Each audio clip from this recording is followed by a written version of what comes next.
Hitch. Good afternoon, everyone. A very warm welcome to you all at what is our 7th webinar in this series.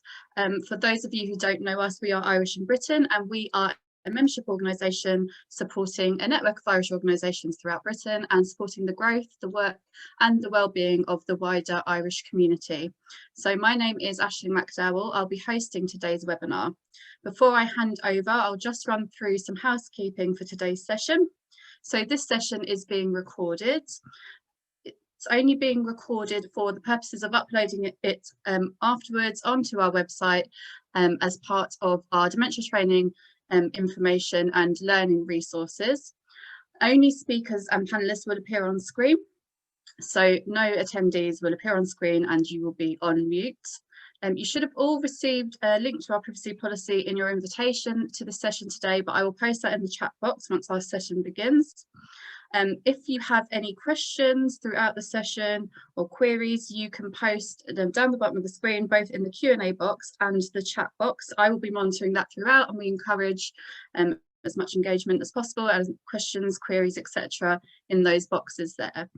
Also, just to say before we begin, if anyone attending today doesn't wish to be emailed or contacted regarding any further sessions, then you can let me know in the chat box, and also you can email me. So what I'll do now is I will pass over to Zibby. Zibby is our Kwifna Development Coordinator, and she will speak briefly and then she will introduce our speaker for today's session. All right, so over to you, Zibby. Thank you, Aisling, and a warm welcome to you and to our Kwifna webinar today, which is part of a series of webinars that we have been offering at Irish in Britain to bring together people who may be caring for a family member, a friend or a relative living with dementia, or volunteering in that way as well. Last week we were pleased to have Kate coming to talk to us about legal and financial considerations and things to think about, and this week we're very pleased to welcome Karen Webb. Karen is a discharge planning specialist nurse, and she's going to be talking today and answering questions on the topic of difficult conversations and how you may have difficult conversations in your care work with your care and support for people with living with dementia. So a warm welcome to Karen, and I also want to welcome Mary, Dr. Mary Turkey today, who's going to be joining us and helping to put questions to Karen. Thank you, Karen.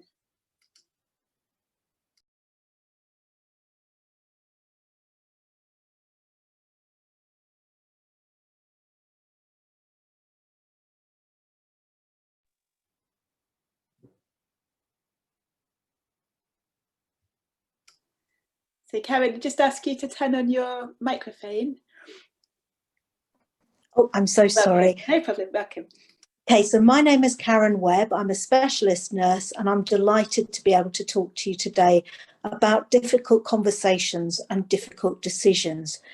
Many people are caring for loved ones, family members at home, and are often worried about what the future might hold, either because they themselves are becoming older, because we know that many people who are carers are also becoming less physically able themselves. They also worry financially, and they worry about how to broach the subjects. The bottom line is that there is no easy way to broach the difficult subject, and culturally, many people grow up in an atmosphere where it's expected that particularly the family members who are women, female, will look after older relatives when the time comes and the need arises.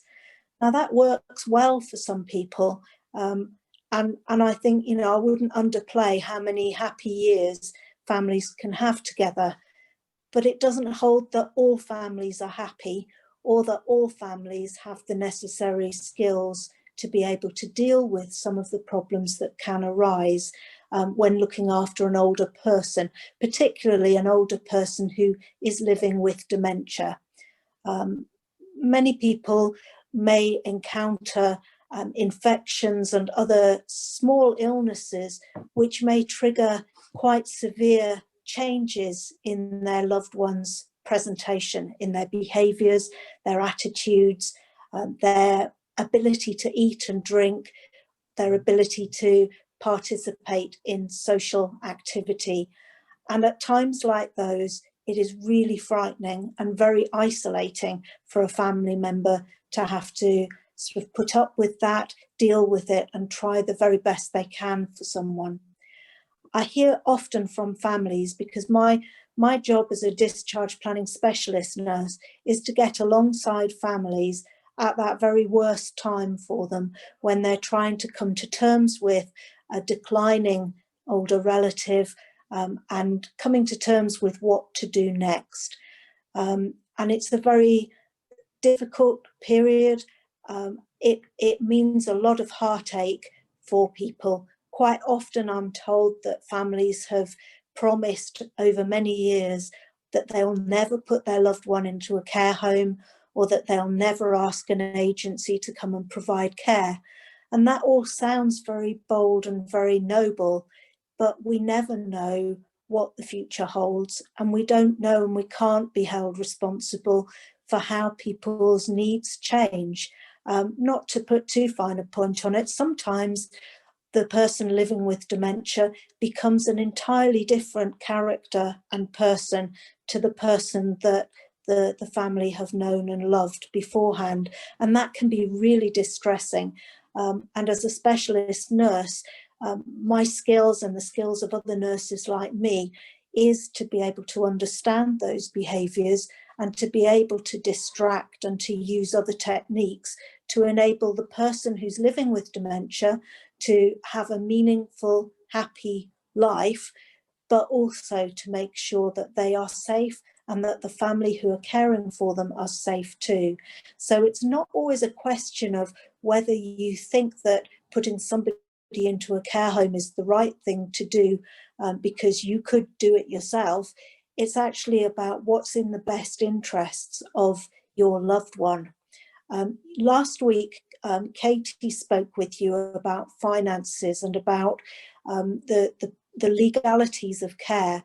I don't want to go over what she talked about. However, there are some key points that I think are really important to raise, particularly with people who are from the Irish community or any other community where families are very tight-knit.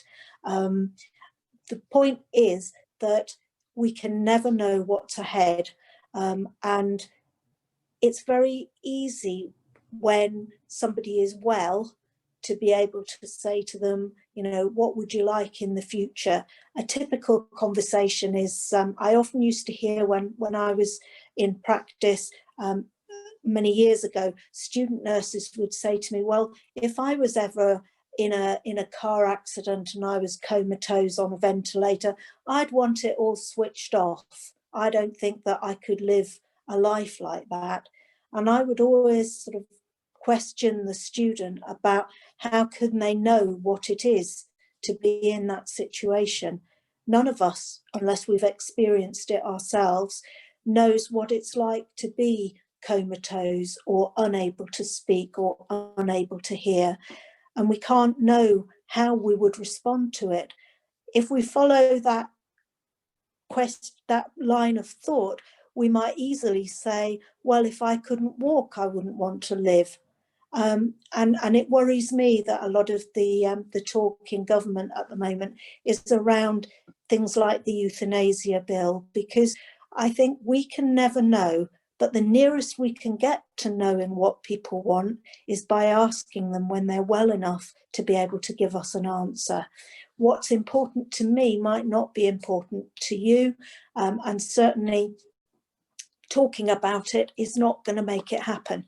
And I'll say that again because I think certainly from my own personal experience, I've found that broaching this subject is often difficult, where family members believe wrongly that by talking about it, it might somehow make it happen. It doesn't. But what it does do is get the taboo subject out in the open and gives you some firm ground on which to build what you do when it does happen, rather than leave it without having spoken about what people's wants might be in the future, to a point when they're in crisis, and then suddenly trying to work with lots of different family members who will all have different expectations and different beliefs and different thoughts about what's important. And the person who's probably going to be the one that does the caring is left thinking, well, what do I do now? Because I can't alienate all these family members, but equally I'm not sure that I'm up to dealing with what's happening in front of me. And I think it's unfair that any family member is put in that situation.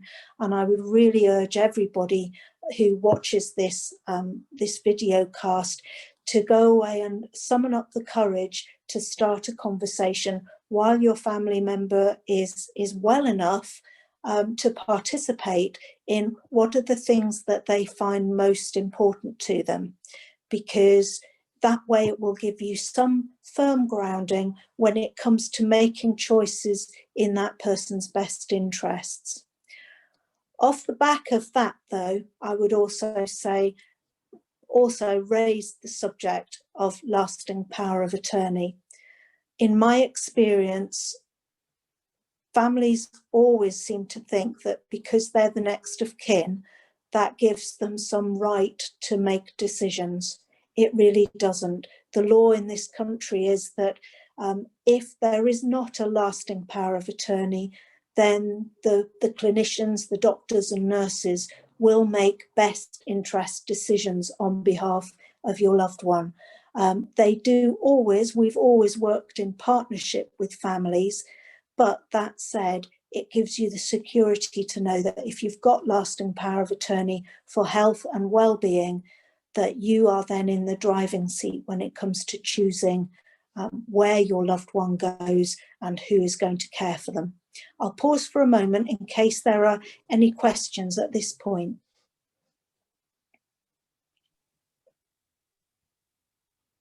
Thank you, Karen. No questions just yet. Thank you very much. Okay, you're welcome. Okay, so the horrible conversation and how to broach it. I'm a firm believer in being honest. Sometimes, though, I'm too honest with people and too blunt, and that's unfortunately as a consequence of being a nurse. I think I've sort of dealt with a lot of those problems in my life and in my career, so I don't tend to be very good at taking things softly. I always rely on my husband, who is much better at couching things in a more soft way. I come from a family where my own family only really get in touch with each other when there's something to be said, whereas my husband's family are a much more open Irish family. He is Irish, and it was quite a culture shock to me to join an Irish family, having come from a sort of an English reserved sort of family. And there are positives and negatives around that. I think sometimes my experience of being part of an Irish family is that everybody talks a lot, but sometimes not about the things that are going to be the most difficult to hear or to say. And there's a lot of talk in the background. And I'll talk a little bit about our experience as a family. I don't want to broach or breach confidentialities, but what I would say is that my husband and his and our family lived with his mother's Alzheimer's disease for many years. She was very fortunate in that her disease progressed quite slowly. She had lots of medications that did halt the progress of her Alzheimer's, but it did wend a sort of relentless course over about a 9-year period. And she had been very much the matriarch of the family. She led everything. Everybody in the family would wait to hear what she had to say about everything. And she found living with her dementia extremely difficult, very painful. and she didn't respond to it very well, because of fear, because of the sense of loss. And so quite often she would lash out, both metaphorically, verbally certainly, and sometimes physically. And it made it very, very difficult for the family to deal with. And that's why I felt when Mary asked me whether I would like to speak with you, I really jumped at the chance, because I'm not saying that my own extended Irish family is the same as your family, but I think there were some elements of living with Irish people that I think would probably apply quite globally, and those were around the need for somebody to be the leader. In our own family, my mother-in-law was very much the leader of the family. She was at the forefront of everything, and people bowed down to her. She was very used to saying, no, it's going to be done this way, and it would be done that way. And of course, while somebody is thinking clearly, you might not agree with them, but you would follow them. When, however, somebody's cognition starts to fail, so they're no longer as able to judge safety for themselves, then it becomes much more difficult if you've spent the last 50 years doing exactly what you were asked to do or told to do. And I spent quite a lot of time supporting my sister-in-laws and my husband to be able to gently challenge and gently cajole my mother-in-law into doing things or behaving in a way that would get her the best outcomes. So life with somebody who develops dementia can be quite a long and gentle process. In some cases, people develop a dementia off the back of an infection where they've been delirious and they've maybe had a little bit of cognitive impairment, a bit of forgetfulness, but off the back of that infection, they then lose a lot of their mental cognition, and that becomes then much more critical for a family, because they're suddenly pitched into trying to make decisions where they don't have that legal framework, that lasting power of attorney, to be able to go to the GP, hand over the LPA and say, this is what my mother would want, this is what my father needs, this is now what I want to happen, please. So I would urge any of you who are living with somebody who's been newly diagnosed or is still very able, can remember things for a good little period of time and is able to explain their rationale. Anybody living with a family member who's at that stage of their dementia journey, I would strongly advise having a conversation about what's important, writing it down, and seeking some legal advice online about drawing up a lasting power of attorney. It will save you a huge amount of heartache and soul searching. If you don't have that and your loved one is already quite well on in their journey with dementia and is not able to really remember things or wouldn't be able to be legally in charge of their own affairs, then you can still apply for what's called Court of Protection order. It's slightly more circuitous, but it can be done. And again, it gives you much more control over what happens in the future. And those things become much more important at a time like now, where we're living with coronavirus. At the moment, I don't know, some of you may have experienced a trip into hospital recently with your loved one. The hospitals at the moment are all under what they call gold command. It's all very military, isn't it? It's all under gold command. And what we're told is that as soon as the doctors believe somebody is medically optimized, they must leave hospital. Now, medically optimized is not the same as being better. Being better is when you've had a chance to recuperate. In the case of people living with dementia, when they've had the chance for everything to settle and their minds to be at ease and settled. So what I'm finding at the moment, and since this pandemic started, is that I'm sent a referral saying Mrs. Jones is medically optimised for discharge. I have 1 hour to assess the referral that I'm sent, by which time they're then supposed to know where we are sending them from hospital. So things are getting very, very tight, very pressurised. And in my job as a specialist nurse, my role is to discharge people safely.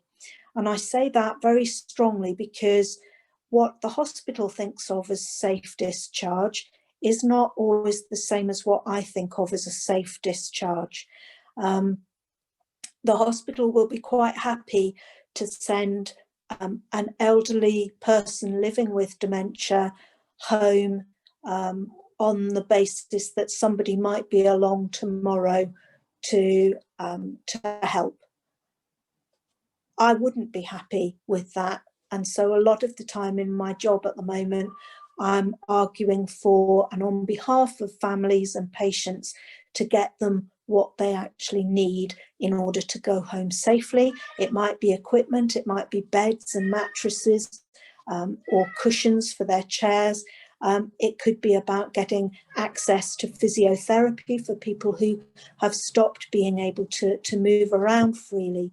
So a lot of my time is spent ensuring that people do have safe discharge from hospital. I'll pause for a moment in case anybody has raised any issues. Sorry, Karen, can you explain whether all hospitals have people doing the role that you're doing around safe discharge? Is that across all hospitals? Yes, thank you for that. Every hospital in England at the moment is operating under Gold Command, and they all have an imperative to get people out of hospital beds as soon as the consultants in charge of their care deem that they are medically optimised. So that can mean that when you've had your fracture repaired, that 24 hours later, the expectation is that you will be discharged. If home is safe, and by that I mean that there is equipment in place that can help people care, and there is a package of care. So if somebody's had a fracture, for instance, we have what's called intermediate care team who will come out and help with the personal care and the mobility for that person in their own home. And packages of care are for up to 2 hours in every 24 hours. So when people talk about a full package of care, what they really mean is 4 calls a day. Usually the breakfast call is for 45 minutes to get somebody up, washed, help them to the toilet, get them dressed and any medicines. A call at lunchtime to prepare a snack and help them eat and drink, go to the toilet. And then in the afternoon at tea time, same again. And then at bedtime to give them some milky drink or something that they like in the evening, get them ready for bed and toilet or pads and pop them into bed. That is a full care package. And often people say to me, but that's nothing, and that's the truth. It is nothing. It's 2 hours out of 24.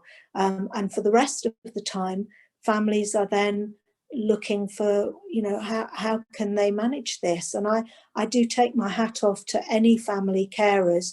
I know my sister-in-law looked after my mother-in-law for many years, and living with somebody who's living with dementia and going through all of those changes and all of the loss that people move through, I think was exhausting for her.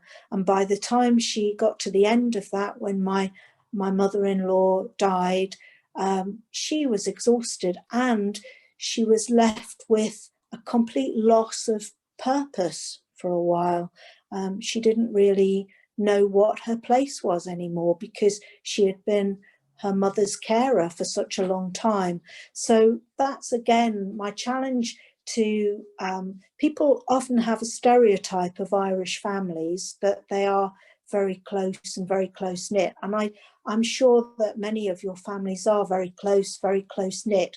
But when it comes to it, I don't know how many of those families, given our current sort of social setup and the finances and everything, how many of those families are actively able to engage in the day-to-day care of those people. And again, I would say I think it's very unfair for families to assume that one relative or even two relatives are going to step up and provide that care. It is, you know, I trained for 3 years to be a nurse, but it's taken me 20 years to really understand dementia, and certainly to understand delirium and how to look after somebody effectively and safely with a delirium. So I don't think anybody should beat themselves up if this seems to be a task that's beyond them, because at the end of the day, I do my job and then I go home. I don't have to live with the person that I'm also caring for. So please don't be afraid to ask for help if and when you need it. Ask within your family, but if you're not getting it, then please ask your GP and you know, ask the authorities locally to you for support. So when people come out of hospital, there are various choices about their discharge pathway. If somebody has got lasting power of attorney, then we say to that person who's got the LPA, what would you like to happen now? And they make the decision, and we enact that. If they don't have a lasting power of attorney, then we have to make a best interest decision. And that's made by a nurse like me and a social worker.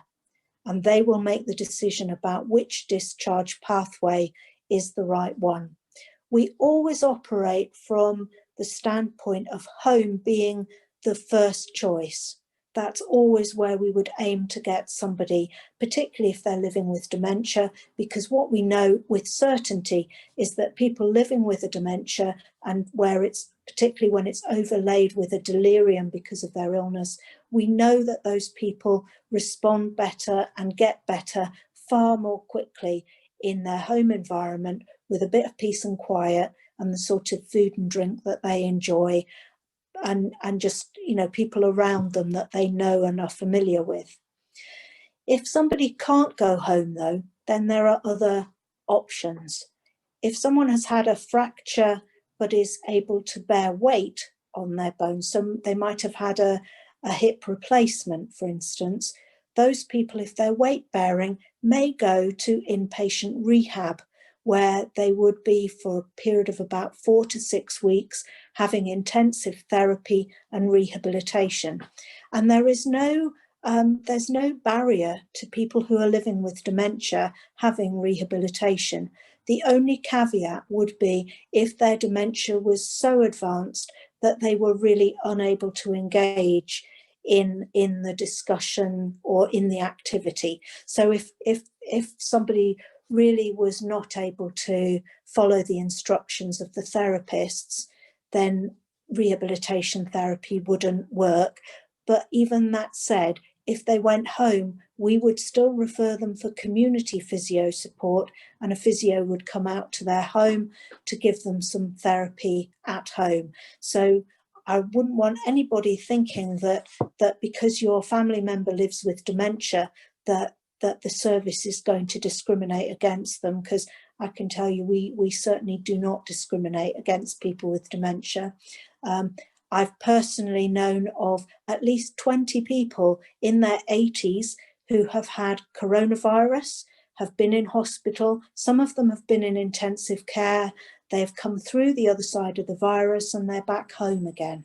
So yes, coronavirus can be a deadly disease, but it doesn't seem to discriminate on the basis of age. Older people do seem to contract it more easily. And of course, older people they have less defences against it. So their survival rate is lower than younger people. But that said, I know of younger people, I've got people that I work with who are in their 30s who have had to retire from the NHS because they've lost one of them's lost a lung, the other one has severe breathing difficulties now and has had to retire. And they were previously fit, healthy people. So coronavirus is a really, really weird virus that we still don't fully understand. But what I would say with certainty is, if your family member is living with dementia, they will not be discriminated against in the NHS. And I get very cross about some of the scare stories that have been put around. I can't vouch totally for London because I don't work in those health authorities. But I know in Cambridgeshire, where I am, there is absolutely no discrimination against people living with dementia when it comes to their treatment and onward therapy. I'll stop for a minute in case I've triggered any thoughts or questions. Thanks, Karen. Firstly, thank you so much for sharing your personal story regarding your mother-in-law, and I'm sure that really resonates with a lot of people. So just a question from that, really, because I'm sure a lot of families encounter this. Did your family, your mother-in-law's family, agree with how her dementia was managed and how she was treated? And how did you sort of navigate perhaps disagreements in the family regarding care and the rest of it? Okay, I would say that it was the one time in my life where I've really regretted being a nurse, because on the one hand, everybody in the family asked me questions about what was going to happen, what was likely to happen, what should happen. But as a nurse, some of the answers to those questions were not necessarily answers that people were going to welcome. Telling people things that they're going to find painful to take in is very, very difficult, especially when it's happening at a time where the person that everybody loves is very vulnerable and needs the right thing doing. So very, very difficult. And in answer to it, no, the family didn't all agree on everything. Everybody came at it from their own lived experience and their own sort of philosophical basis for what ought to happen at the time. And so it was quite tricky, I think, for my husband and his family to work their way through it, especially, as I've said, because our mother was the matriarch and had ruled the family with quite an iron fist in many ways. On the other hand, I would pay tribute to them because they did discuss the issues, and in spite of all the tears and the sadness, they worked their way through a good plan that meant that they could provide the care that my mother-in-law needed, and they had a plan going forward for what might happen at next steps.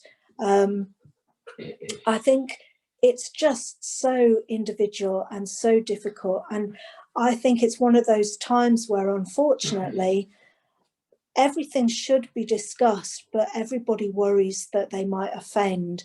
And it is true, at the time, I think sometimes there were things spoken about that did cause offence, but they have in time been worked through. I don't think there are any lasting cracks in the family, but I do think that it's a time of huge stress, which is why it's so much better for families to have those discussions as early as possible, while the individual is able to have some say in what's going to happen and what's important. But ultimately, being guided by what you know and what you remember as being your loved one's most important values can't go too far wrong.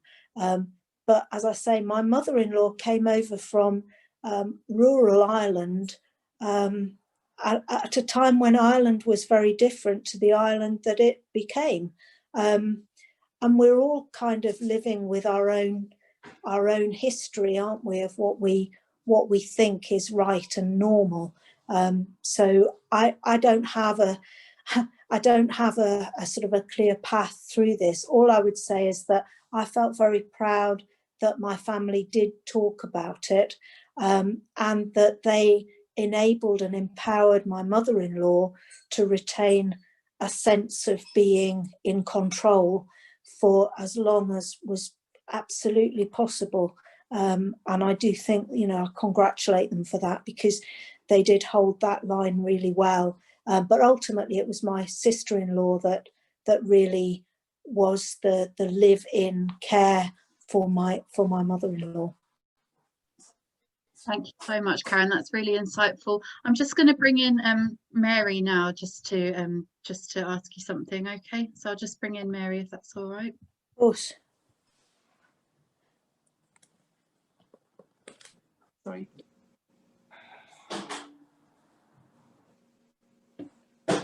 Yeah, I just to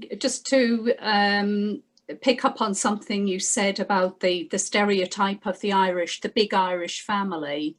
I think you're quite right about that. If you look at the demographic data of the Irish community in Britain, what you will find is that it's got the highest number of single pensioner households, which kind of belies the fact that we think there's this big, warm, happy family there for everybody. And part of that is due to the experience of migration, where a lot of the men never married because of the nature of the work, and similarly women because of the nature of their work. So we've got a high number of people in the community who are in lone pensioner households, so there is nobody to look after them. And I think another point you made, which kind of struck a chord with me, is that families, a bit like Paul's family, where, you know, they're afraid to upset the matriarch, there is still the belief amongst older members of the Irish community that if you talk about something like dementia or cancer or dying, it will actually bring it on, it will actually cause it. So there is that kind of cultural reluctance among a section of the community, obviously. So, you know, I think the example you gave of your own in-laws is actually very pertinent to what we're talking about today. And, you know, well done, congratulations to them on, you know, doing what they did and sticking together through thick and thin. Yeah. Thanks, Karen. Thank you. I mean, I think, you know, to the extent, I suppose the anecdotal thing would be that when my mother-in-law first came over to England, one of the things that she latched onto was that at Christmas time, as a family, they always had to have Royal Game soup as the start of the Christmas dinner, because I think in her mind she felt that was something very upmarket and something to aspire to.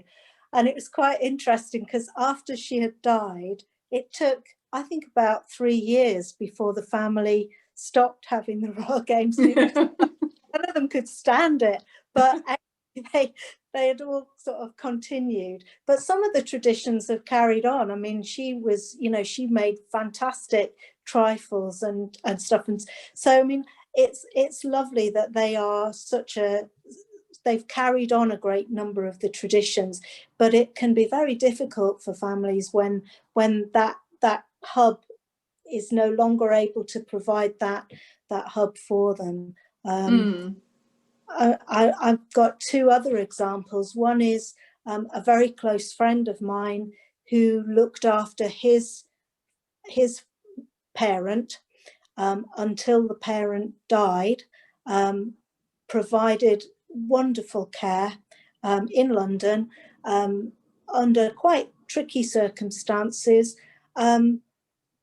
but the other family members were very much distant from it, and I think, you know, left him quite isolated in doing that. So again, that goes against the grain of this you know, perhaps English stereotypical belief about the Irish family in and out of everybody's, you know, business all the time and supporting each other. And the third example I would give you is of a bit of a struggle I had to empower and advocate for the family, a traveller family of a chap living with quite advanced dementia, where the system wanted to place this gentleman into a care home, but the care home was absolutely nowhere near any of his family members who were all living in camps around the county. And the system would have been quite happy to place him. It was a lovely home. I mean, I've got nothing against the home they wanted to put him in, but it would have meant that he had virtually no contact with his family. And this was a family who would come into the hospital 3 times, 4 times a day to clean around his bed, to make sure everything was as it should be, to do his washing, to, you know, and they were seen as this nightmare family in the hospital because they wouldn't, you know, they wouldn't leave things alone, and they were constantly in wanting to wash him and do things for him.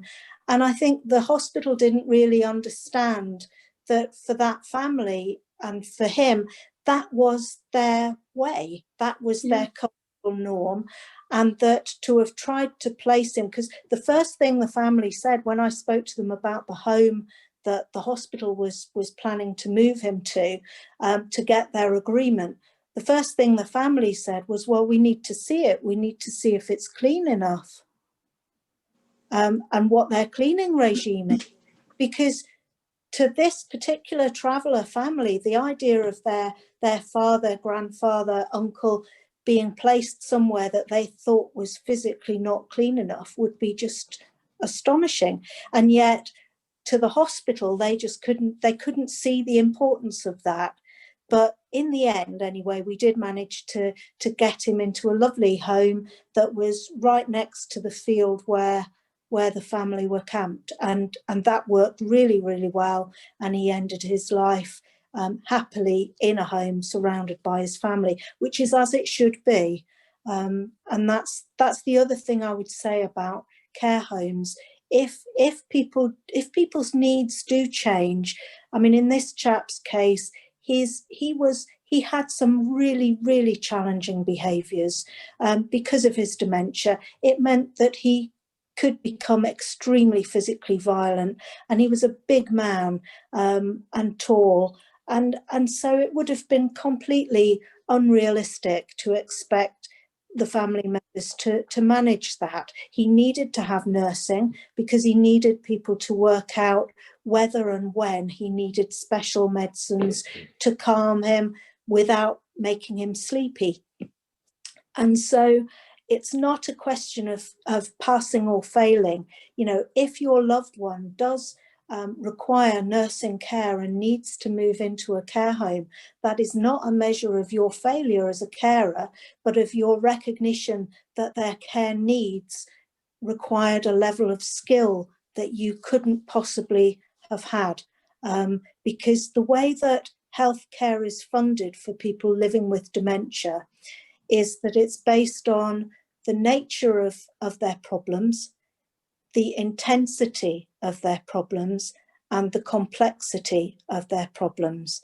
So you can have somebody living with dementia who maybe is not particularly complex to care for, but on the other hand, you could have somebody whose behaviours are very complex and need a nurse there all the time to work out whether to give them some medicine or not, how to distract them, how to care for them. So people with dementia, I think, have been failed in this country by the funding mechanisms because they are automatically seen as needing only social care, whatever only social care is, but they're seen as needing social care.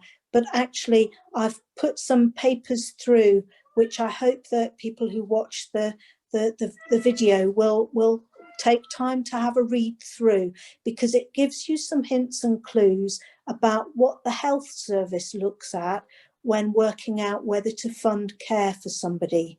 And I would say read it carefully, because particularly when you look at people's psychological needs, you as a family carer may be quite used to the fact that at times your loved one may become very tearful or very upset. You may understand that, but other people coming into care or in another environment, they might not care, and they might see that distress as being completely a nursing need. So there's a difference between somebody who gets a little bit tearful now and then, and some of the people that I've nursed over the years who just cannot stop crying and wailing and shrieking. And those things are very distressing for them, but also for the people caring. That is a health need. That's not a social care need. It needs skilled intervention to manage it. So that's one of the health needs. Other health needs that I would give you tips on, because I hate to sound this way, but sometimes you need, as a family carer, you need to see yourselves as being a warrior in the system, because the system loves people who are very thankful, grateful, say thank you very much, smile, nod, and take whatever they're given. The system hates people who say, but why can't I have, or can't they have this? Wouldn't this be better? But part of the job of somebody who's providing care is to advocate for what they see as being their loved one's need. So I'm not saying for a minute that you should be obstructive or difficult or anything like that. But I do think, don't automatically assume that the person on the other end is always doing everything that might be done. Just read through the paperwork and it will give you some triggers for your own loved one as to the level of care that they need, the intensity of it. So for instance, if you're living with somebody who is going to the toilet 8 times a night and is waking the whole household up to do that, then that becomes a health need.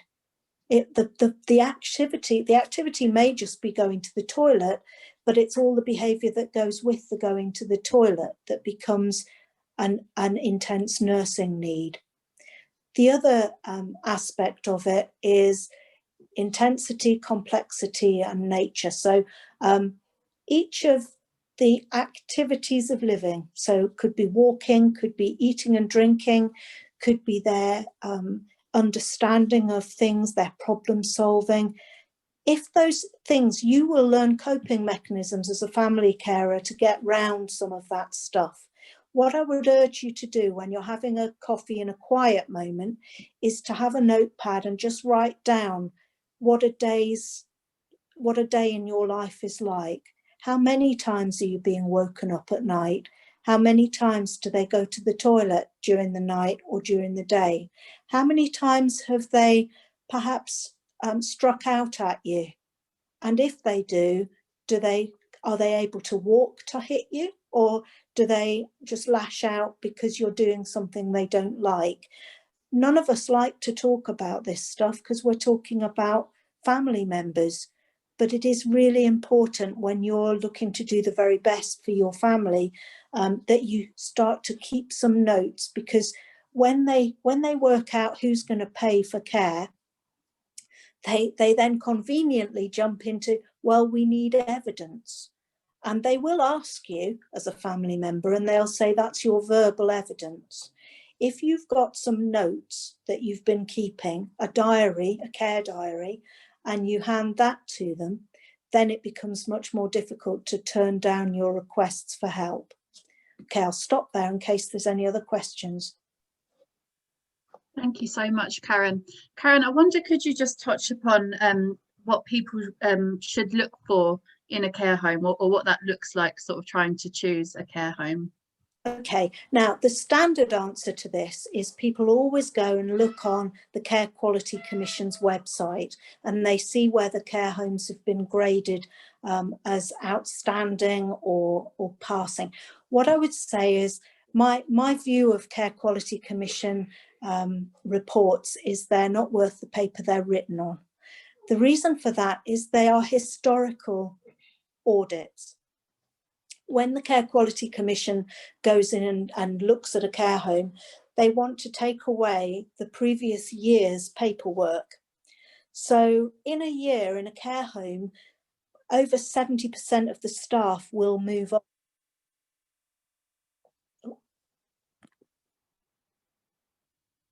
Hello? I think it dropped out for a minute. That's all right, you're back with us now. Thanks, Karen. I'm back. Sorry. So in a year, about 70% of care home staff will drop out. So it's really important that you do a very simple test when you go into a care home. Just go in. You should never make an appointment to visit a care home. Just turn up and judge for yourself what reaction you get. Also, don't go at 10 o'clock in the morning. Turn up at 7 o'clock in the evening. That's the best time to see what a care home's really like, because what you're looking for is what's the welcome that you get. If they give you any blurb about, oh no, you need to come back at another time, that is not a care home for you. Any care home should be able to welcome you and show you around at any time of the day.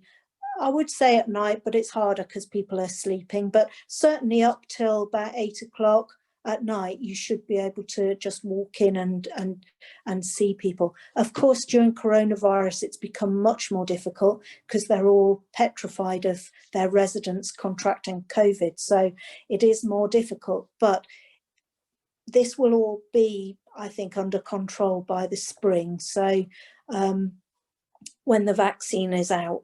So what I would say is always see if you can be shown round.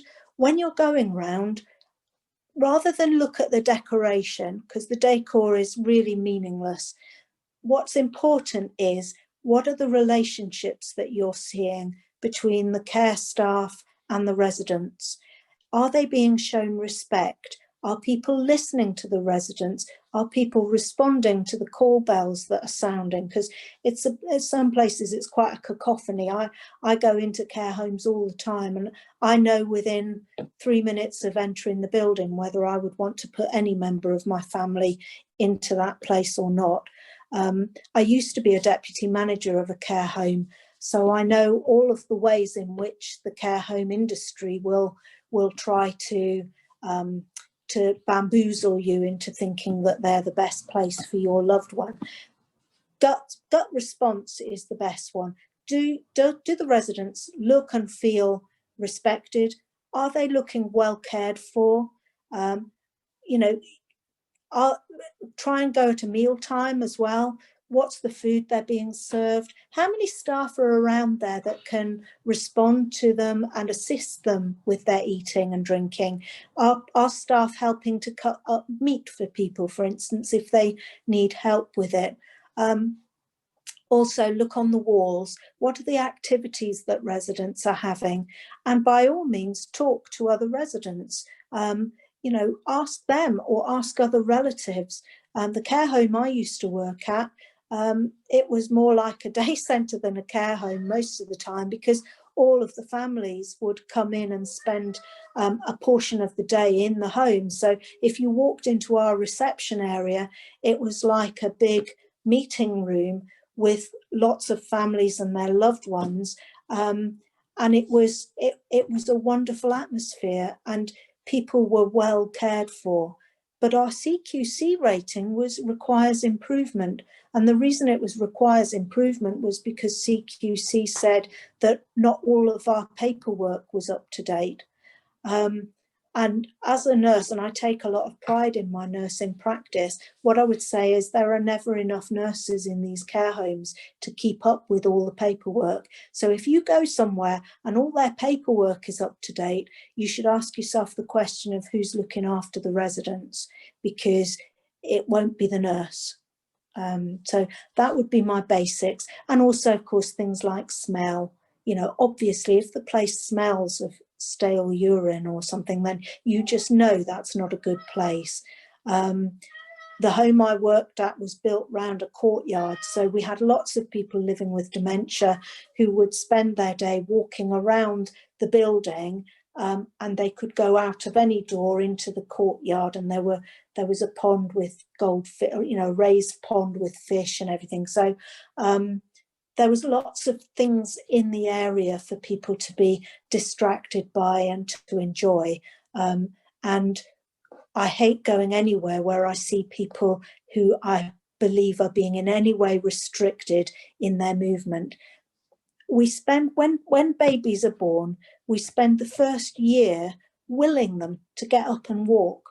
It seems to me we spend the last 5 years of people's lives willing them to sit down and not move because we're frightened they're going to fall. My belief is that you should reduce the risks, so make the floor space clear, make sure their shoes fit, that they've got, that their glasses are on and all of that sort of thing. But ultimately, unfortunately, life is full of risks, and sometimes in spite of all those risks being managed, people will walk and they will fall. And I think that as long as you're seeing the risks being managed, I would not worry about falling. Sometimes falls precipitate the end of somebody's life, and that's just a fact. Unfortunately, if you break your the big bones in your legs, the chances are that may lead to the end of life. But ultimately, you have to ask yourself, if your loved one wants to move about, is it right to restrain them in some way so that they don't walk, either by chemicals and medicines or by physical barriers to stop them walking? Or is it better to let them live as safely as they can possibly and deal with the consequences if they have an accident, which is what we all do for our children, isn't it? I'm not infantilizing your elderly parents or grandparents, but what I'm saying is we have to apply the same sorts of rationale to why we want to stop somebody from moving. And finally, I would say the other thing to look at in care homes is if you see any forms of restraint, walk away quickly, because restraint has no place in any sort of care homes. Sometimes I have to say I've seen bad practice in the NHS where they will put a table through the legs of the chair to sort of barricade somebody into the seat, usually because they haven't got enough staff. But of course, all that happens is the person makes every attempt they can to get underneath the chair or underneath the table. And unfortunately, there have been some terrible accidents. So that's my advice on care homes. Don't worry about the CQC. Go with your gut instinct and what you're seeing, hearing, smelling and feeling when you're in there. And don't be rushed out either.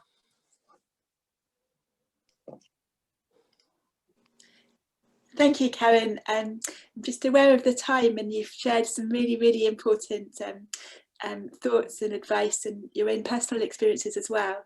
Before I bring Mary in to say thank you to you at the end, are there any final remarks that you want to share or any final comments? No, I just to say I'm so glad that I was asked to come and talk. Any time in the future that you want to pick up on anything to do with aging and life and care, please come back to me. I'm more than happy to help out. Thank you so much. I'm going to bring Mary in before we finally wrap up.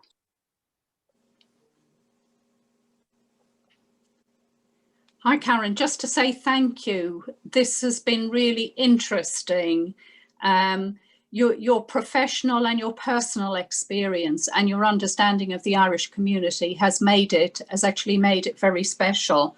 And I'm glad you said you'd be willing to come back, because I'm hoping that we'll be able to ask you maybe after Christmas, sometime in the new year, because I think all those experiences together are really valuable to us. So we'll be in touch. We'll be in touch at some point later. That's Thank brilliant. you very much. Lovely to catch up again.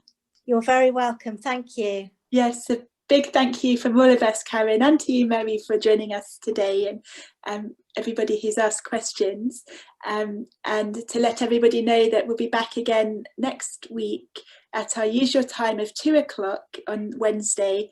Next week we'll be having a speaker, Colette Driscoll, who's coming from St Joseph's Hospice to talk to us at 2 o'clock about end-of-life care, and that's also a very important topic, linking a little bit to things that we've talked about today.